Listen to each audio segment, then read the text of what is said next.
Buenos días, me llamo Inés Ortega y están escuchando La Entrevista, un programa realizado por el estudiantado de periodismo de esta universidad, la Fernando Pessoa Canarias. Empezamos.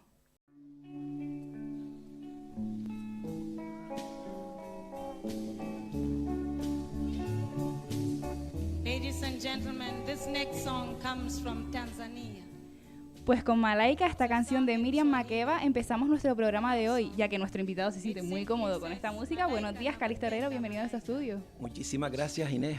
Me siento además trasladado por esa canción, que ese regalo que me acaban de hacer, a muchas cosas de las que vamos a compartir en esta conversación.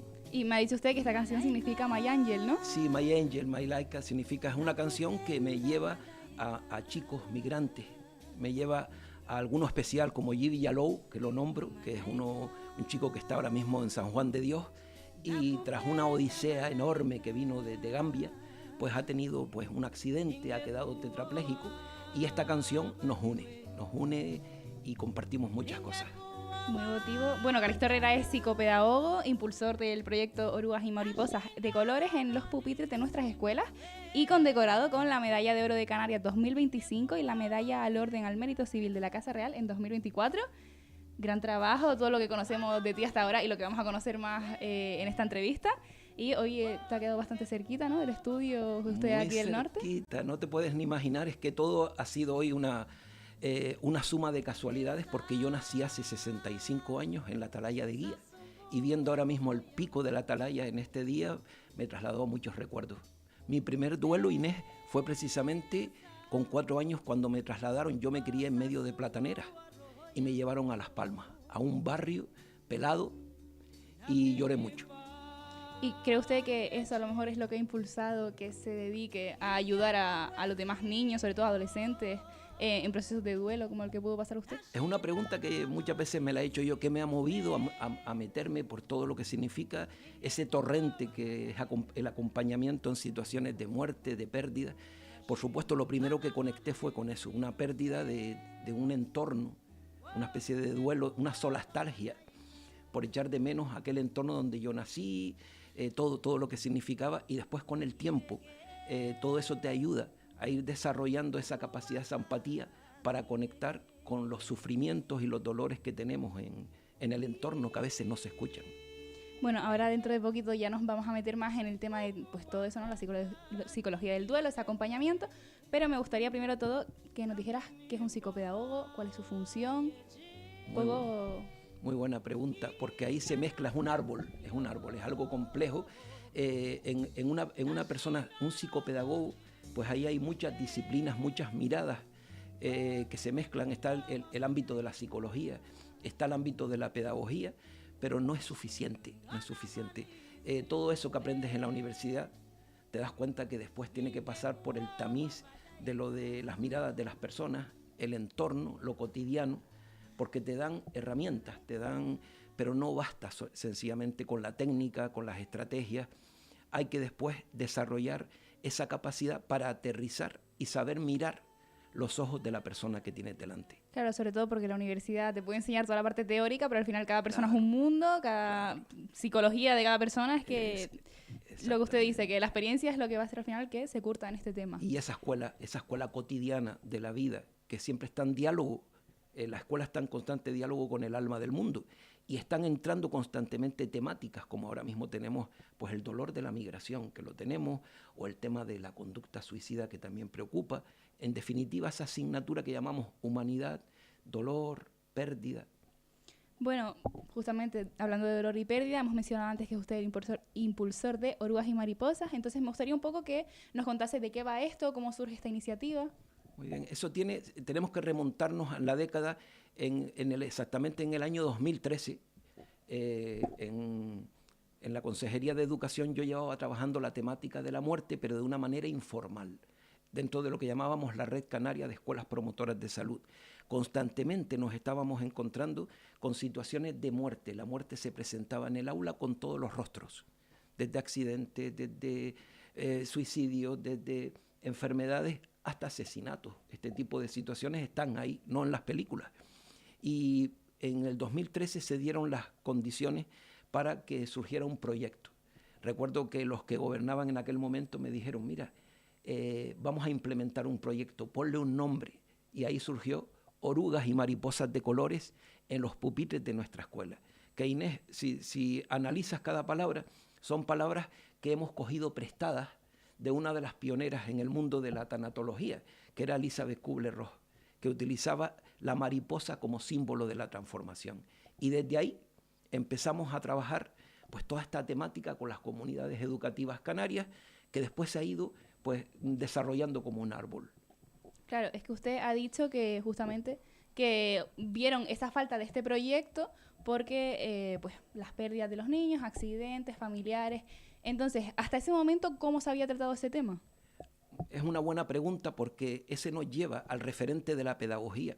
¿Qué está haciendo o qué ha hecho la pedagogía en relación con la muerte? Hemos vivido de espaldas. La escuela, utilizando una metáfora, ha estado enfadada con la muerte, pero no puede liberarse de la muerte. ¿Y cómo se ha trabajado la muerte anteriormente? Pues siempre como un accidente, algo que ocurre y que no queda más remedio que afrontar. Y cuando se afronta de una manera reactiva y con prejuicios, con tabúes y con miedo, se hace daño, porque no todo vale, ni la buena intención vale, es suficiente, necesitamos formación. Y por eso empezamos desde el proyecto pues, a abordar esta temática desde una perspectiva pedagógica, que era normalizar la presencia de la muerte, de la pérdida dentro del sistema educativo, pero también desde la parte paliativa. Es decir, se nos presenta la muerte, mueren niños, mueren profesores, mueren familias, hay catástrofes naturales, el volcán, incendios, y la escuela tiene que estar ahí. Claro, yo le iba a preguntar que cuál es el procedimiento que deberían seguir tanto los docentes como todos los profesionales de las escuelas cuando tienen un estudiante que está sufriendo pues un proceso de duelo. Es una pregunta importantísima que te exige, en primer lugar, siempre cuando trabajamos con el profesorado, lo primero que tenemos que hacer antes de yo ponerme a trabajar el proceso de duelo del niño es primero analizar mi propia mirada. Porque yo, si no tomo conciencia de lo que habita en mí en relación con la muerte, puedo que mis prejuicios, mis ideas, mis heridas, las proyecte en el acompañamiento del niño. Por eso es necesaria, sí o sí, una formación inicial del profesorado. Estamos luchando para que en la formación inicial, en las facultades de educación, la pedagogía de la muerte esté presente. ¿Y cuál es la principal necesidad que tiene un niño que acaba de sufrir una pérdida? Sobre todo hay un acompañamiento, cuando hemos trabajado esto en las escuelas, decimos, oye, ¿qué necesita este niño o esta niña concreto? No hay medidas estandarizadas, sino, sobre todo, vemos, en primer lugar, ser incluido en el proceso. Eres un doliente en un sistema familiar y necesita información. Si al niño o la niña no se le da información de que ha fallecido su abuelo, su abuela, su mascota, su madre, su padre, va a leer el dolor del entorno, que algo ha pasado, pero no tengo información. Y probablemente yo como niño incluso lo viva en esa soledad y me culpo. Por tanto, lo primero que hay que abrir con el niño es un espacio de información y un espacio que nos va a llevar el niño, el proceso lo lleva al propio niño y nosotros vamos a ir acompañando al ladito de él. Esa es la primera. Y claro, ha hablado usted justamente, ¿no? Que pues depende del niño, la necesidad que tenga, su situación, su contexto. Entonces, me imagino que tampoco será igual un niño de 5 años que acaba de perder a su madre que a lo mejor un adolescente de 14. Muy importante. Entonces, ¿cuáles son esas herramientas que se deberían usar con uno y con otro? Muy importante, porque el concepto de muerte es un concepto que no viene dado por la edad, sino que se va construyendo a lo largo. Un niño de 4, de 5 años todavía tiene un concepto de la muerte, que la muerte es reversible. Mi papá murió, me han dicho que mi papá murió, mi mamá murió, mi abuelita murió, pero probablemente ella venga el día de mi cumpleaños, probablemente ella venga, que esté, como les dice muchas veces a los niños, en una estrella, o en Navidad ella viene a verme. No tienen, y ese concepto va mutando, va creciendo, y se va haciendo adulto en torno a los 9, 10 años, pero todo depende, Inés, de que el entorno que acompaña al niño esté a la altura. Un entorno que sea sincero, un entorno que sea coherente, y que me aporte información. No le voy a hurtar nunca la palabra muerte, la palabra finitud a los niños. Entonces, por ejemplo, ¿usted cree que ponerle nombre, decir muerte, ayuda a superarlo? Es necesario, es necesario. Sobre todo cuando nombramos la palabra muerte y le damos contenido, y con los niños pequeños pues existen muchas estrategias. Los cuentos, existen situaciones del día a día que cuando nos sentamos con ellos, ellos la comprenden perfectamente, adecuando el lenguaje a la edad de ellos. Entonces, el situar la palabra muerte en la cosmovisión de un niño, ellos juegan la palabra muerte, yo te mato y tú no sé cuánto resucitas, y juegan, es lúdica. Pero cuando ya la vamos depositando desde edades muy tempranas en la cosmovisión de los niños, estamos ayudándoles a crecer. Fíjate, no a que sean niños más tristes, estamos depositando una semillita que va a desarrollarse en raíces que te va a permitir enfrentarte a los vientos de la vida. Es que justamente estaba diciendo esto y me he acordado de una frase que leí en una de las entrevistas que usted dio, que era: no podemos decir que educamos para la vida si dejamos fuera la parte más difícil de vivir. De vivir, exactamente. ¿Cómo podemos decir? En las escuelas se llenan muchas veces, hay un mantra que dice, este centro, en los proyectos educativos, estamos educando para la vida, pero hay un miedo atroz, producto de tabúes, de ideas distorsionadas, que nunca se lleva a trabajar el tema de la muerte. Y claro, cuando la muerte entra por el aula, en forma de la muerte de un niño, de un profesor o de un familiar, te ves sin palabras. Y por eso es importantísimo que la pedagogía de la muerte, importantísimo trabajar esta temática desde edades tempranas. Y sobre todo también yo creo que no solo con los docentes, sino entre compañeros, ¿no? Un niño que a lo mejor se le acaba de morir un familiar y los compañeros tampoco saben cómo reaccionar. Entonces me imagino que pues iniciativas como Orugas y Mariposas les ayudan, ¿no? a entender, a poder estar a su lado. Exactamente. El poner conciencia. Si algo nos ha enseñado tantas décadas de trabajo con niños y niñas, es que cuando estamos con ellos en esos momentos de verdad que no puedes ocultar, porque hurtar en eso sería un ataque a la ética y un ataque a lo que llamamos educar para la vida. Cuando estás con ellos, son una maravilla, te dan lecciones de naturalidad. Por supuesto que hay llantos, hay lágrimas, pero las lágrimas son palabras. Y cuando ellos van transitando en compañía de alguien que no tenga miedo, están creciendo. Estamos dándole herramientas que tienen un valor enorme que nuestra sociedad actual ha perdido, no sabe ver todavía. Y con respecto a estas herramientas, también lo mencionaba antes, son herramientas pedagógicas, porque usted también en otras ocasiones ha dicho que no quieren actuar como psicólogos, sino con herramientas, pues eso, pedagógicas. Entonces me gustaría que nos dijera cuál es un poco esa diferencia. Claro, porque muchas veces se confunde cuando nos encontramos con el dolor en el aula, dolor que puede tener el rostro de la muerte, del tipo que sea, o pérdidas, porque la palabra pérdida no hay que asociarla solo al fallecimiento de seres queridos. En el tema de el acompañar el dolor, hay una tendencia muy generalizada en esta sociedad actual que es psicologizar, psiquiatrizar, medicalizar o patologizar. Y nosotros desde el aula no vamos a jugar a ser terapeutas o psicólogos, vamos a ser personas que acompañan en una situación del dolor.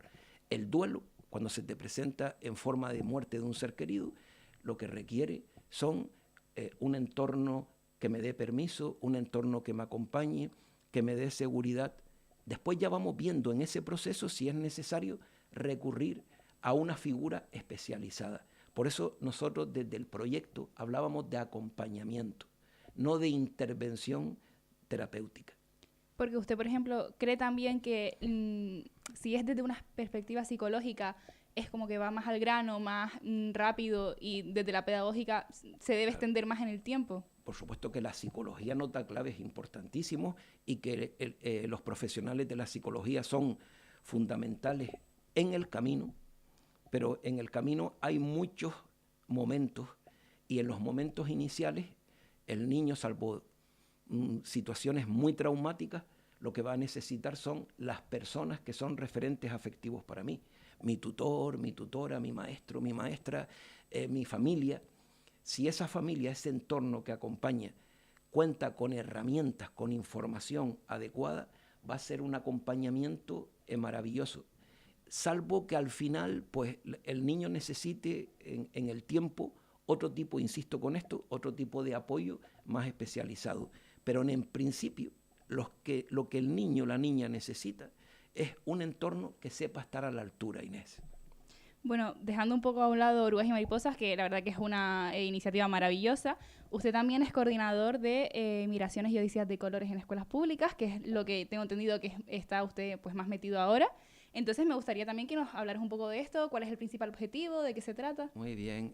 Ahora mismo yo llevaba en educación 43 años y el año pasado, desde el 1 de enero, pues estoy en protección a la infancia y me ofrecieron trabajar pues la temática de las migraciones de la población infantil y adolescente no acompañada.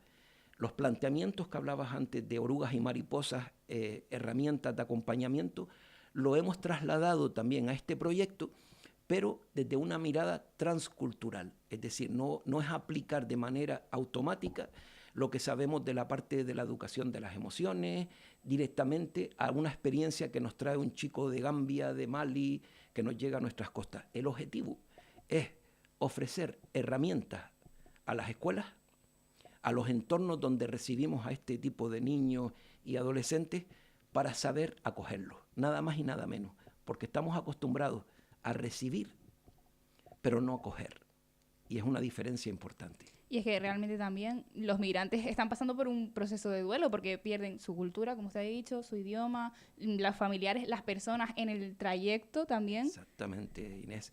Son lo que le llama, hay un psiquiatra español, Joseba Chotegui, que habla de 7 duelos. Duelos que cuando estamos delante del chico y chica se nos escapan. Por eso es tan importante la sensibilización de las personas, de los adultos que vamos a estar en ese momento, para saber mirarlos a los ojos, leer lo que se ve y también leer lo que no se ve. Todo ese dolor, toda esa experiencia que ellos traen y todo ese valor. Una cosa que estamos intentando desde el proyecto no es un proyecto para tratarlos como un gueto, convertirlos en un gueto. Es un proyecto en el que todos y todas nos enriquecemos en el aula y recibirlos no como los pobrecitos. Lo que estamos recibiendo de estos países, chicos de 15, 16, 17 años, de distintas franjas de edad, estamos recibiendo lo mejor de estos países. Una franja de edad valiente, cargada de valores, cargada de historias, que podemos aprender mucho de ellos. Entonces, ¿cree usted que hay una falta de empatía en Canarias, ¿no?, con respecto a este tema? Tenemos en el pueblo canario, siempre ha sido un pueblo de acogida, históricamente un pueblo una cultura que abraza, una cultura, de hecho, cuando miramos la historia y si miramos la pedagogía de la historia, veremos que Canarias somos un pueblo migrante, hecho de mezclas, hecho una gran pella de gofio, hecha de muchos aportes, ¿no?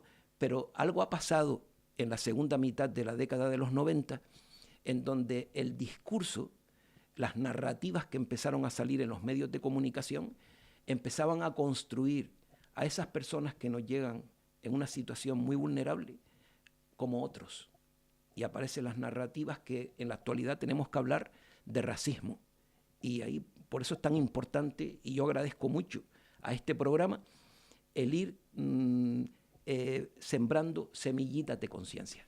Y nos podría decir, a lo mejor, una solución en actos más cotidianos, ¿no? Porque estas iniciativas lo hace pues, un grupo de personas, pero personas que a lo mejor, no sé, puede a lo mejor estar percibiendo una situación de prejuzgar por ser migrante, o algo que podamos hacer cotidianamente para erradicar este problema. Por ejemplo, las escuelas es piensa que cuando los niños llegan aquí han perdido la voz, les interesa el sistema que acoge muchas veces cuántos son, pero no quiénes son. En el quiénes son se nos ha olvidado la historia, las identidades, la voz de esta gente. Lo primero que hay que hacer con ellos es escuchar, aprendernos el nombre de ellos, preguntarles y poquito a poco permitir que el relato de tu odisea llegue aquí y nosotros desde aquí ayudar a validar, porque las heridas que muchas veces traen, Inés, son heridas, no es mi destino, pero si el entorno que recibe trata tu herida desde la indiferencia, desde darte el mensaje de que tú eres diferente y de que tú no eres completo porque eres migrante, eres menor, eres un sin papeles. Podemos hacer muchísimas cosas desde el encuentro cara a cara. Bueno, ahora me gustaría preguntarle, porque usted también participa en jornadas de concienciación de las conductas suicidas y pues según informes de este mes de la Fundación ANAR ha habido un aumento en las llamadas de ayuda y el 30% de esas llamadas han sido pues precisamente por conductas suicidas. Entonces me gustaría preguntarle, ¿cuál cree usted que es el motivo de ese aumento? Es un tema complejo y es un tema que muy delicado. Hemos estado además preocupados pero no ocupados, Inés. Es un tema que como sociedad, esta realidad, estamos distraídos. Estamos viviendo en un momento en el que ante el dolor de los demás, ante las llamadas, una persona que está en una situación de crisis suicida está emitiendo gritos de dolor. Un adolescente que se autolesiona, un adolescente que te confiesa que no quiere vivir, son gritos de dolor. Y el entorno nuestro en este tipo de sociedad occidental, que tenemos la tanatofobia, el miedo al dolor, queremos mirar rápidamente a la otra parte, tenemos ahí un gran desafío. El tema de la conducta suicida, que muchas veces piensan desde algunos enfoques, es algo, eso le sucede a los otros, a los que tienen una patología, un trastorno mental, pues no. Ya la organización, a nivel de la ONU, distintas organizaciones que están en este campo, señalan de que suicidio no es una patología. Y esto tiene que ver, Inés, mucho con los contextos de vida. Contextos de vida precarizados, en el que las personas son tratadas como cosas, el dolor no se escucha, los sistemas de protección se están debilitando, una sociedad que se convierte muchas veces en un no lugar. Lugares donde hay muchos cuerpos que estamos unos al lado de otros, pero cada uno en su mundo. La soledad, todo este tipo de cuestiones. El tema del suicidio es una gran tormenta compleja que necesita una atención plena. ¿Y cree usted que no se la está dando? No, ahí estamos fallando como sociedad desde hace tiempo. Y lo vamos viendo, todavía existen, hoy se habla, pero a veces más que hablar, se ladra. Y entonces vemos noticias que a veces te asocian el que un niño o una niña se ha suicidado solo porque le estaban haciendo bullying. Nadie se quita la vida por una sola causa. Hay toda una constelación de factores, pero estamos perdiendo esa capacidad para escuchar ese grito de dolor. Insisto, hay muchas señales que emite una persona cuando está en ese sendero de pensar que en algún momento me quiero quitar la vida, que si las escuchamos a tiempo, las acompañamos a tiempo, podemos salvar vidas. Y esto, fíjate, antes me preguntabas por lo del acompañamiento, sí. Lo podemos hacer todos y todas. En la prevención del suicidio, el tú a tú salva vidas. Bueno, justamente todo el tema del suicidio va a conjunto con el tema de la salud mental. Y Su Majestad la Reina Leticia le citó en un discurso sobre la salud mental el pasado mes de octubre y dijo: siento que los adolescentes están perdiendo esa capacidad de narrar, de poner palabras cuando se está pasando por una situación tan extrema, como en este caso las conductas suicidas. Entonces ella dijo que una de las soluciones era leer. ¿Para usted es esto una herramienta fundamental? Totalmente de acuerdo con Su Majestad la Reina, que yo no me esperaba el que ella estuviera escuchando aquella intervención que tuvimos en el Congreso con gente joven. Estamos perdiendo la capacidad de narrar, lo están diciendo desde hace ya años distintos especialistas. Una capacidad de narrar que me quita palabras para yo leerme a mí mismo. Y esto lo vemos muchas veces en el contexto cuando estás con adolescentes, los profesionales, e intentan preguntarle, indagar, ¿qué te pasa? ¿Cómo les cuesta encontrar palabras para describir tu paisaje interior? Entonces, esto se une a otro tipo de factores como estamos perdiendo la capacidad de atender. Ya no atendemos. La atención está secuestrada por un capitalismo de la vigilancia. Silicon Valley, que constantemente está invadiendo de múltiples estímulos que sitúan nuestra atención en lugares donde no está la herida, en lugares donde yo tengo que prestar atención. Entonces, comparto lo de esa idea de que qué importante leer. ¿Y cree usted también que todo esto, estamos distraídos, que no prestamos atención, tiene que ver con las redes sociales? Por supuesto, es uno de los factores. Todas las redes sociales, cuando analizamos y somos críticos, tienen un lado positivo, pero hay un lado oscuro, que son los que están diseñadas sobre todo para secuestrar y generar una adicción. Hay un autor que ahora mismo me viene a la cabeza, Johan Harris, que tiene un libro que se llama El valor de la atención. Hace un análisis muy detallado y muy clarito de todo lo que significa no atender y que no es casualidad. Bueno, acabamos de hablar de la reina Leticia justamente, y yo le tengo que preguntar cómo se sintió usted al recibir esa medalla al Orden al Mérito Civil de la Casa Real, que pues reconoce todo este trabajo, sobre todo en este caso era de Orugas y Mariposas. Entonces, ¿cómo fue eso? Porque fue usted a Zarzuela, entonces, ¿cómo se sintió? Fueron muchas emociones, Inés, que yo todavía no he tenido tiempo, como uno también va acelerado en la vida y con el trabajo, no he tenido tiempo de digerirlo, pero lo que me lleva en aquel momento que yo estaba allí, que yo decía, esto es una situación de irrealidad, no te lo imaginas, porque estás trabajando una temática entre bambalinas, no es de cara a escaparate, porque el dolor, la muerte no es de escaparate.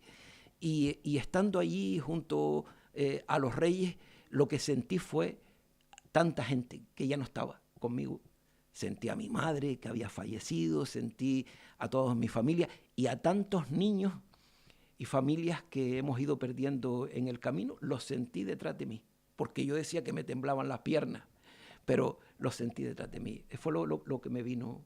No, me imagino que habrá sido súper emotivo. Muy emotivo. Bueno, para ir finalizando la entrevista, me gustaría que diera un último mensaje no para las personas que están pasando por estas situaciones tan extremas, sino para personas que las están acompañando. Un consejo, algo para ayudar en momentos que no saben. Sí, ahora mismo, el otro día me preguntaban en La Palma esa sensación de que yo cuando estoy ante situaciones de dolor, por ejemplo con los migrantes, tengo la sensación de que yo soy solamente un granito de arena. ¿Quién soy yo para un problema tan global, tan grande, tan complejo? Y en un momento en donde estamos escuchando en las redes sociales narrativas, mensajes xenófobos que criminalizan no solamente a los que llegan, a los otros, sino criminalizan a la persona que intenta ayudar, a los solidarios, te atacan, te intentan ridiculizar. Mi mensaje, mantenernos, la mirada ética, mantenernos desde nuestro metro cuadrado, desde mi metro cuadrado, yo puedo ir sembrando semillas de conciencia y que un solo encuentro que yo puedo tener con un chico mirándolo a los ojos, aunque sea una conversación de una horita, puedo depositar en él, y a veces sin darme cuenta, en un abrazo, en una palabra, semillas de esperanza para seguir conectando con la esperanza, con la resiliencia. Bueno, pues esperemos que tanto este último mensaje como todas sus respuestas a la entrevista hayan servido de ayuda para quienes la necesiten. Y hasta aquí la entrevista. Muchísimas gracias, Calixto Herrera, por esta invitación, por todas tus respuestas. Y muchísimas gracias también a mi maravilloso equipo de realización, Edu Santana, Ingrid Saavedra, Roberto Acosta. Nos vemos en el YouTube de la UFPC y recuerden, sean felices.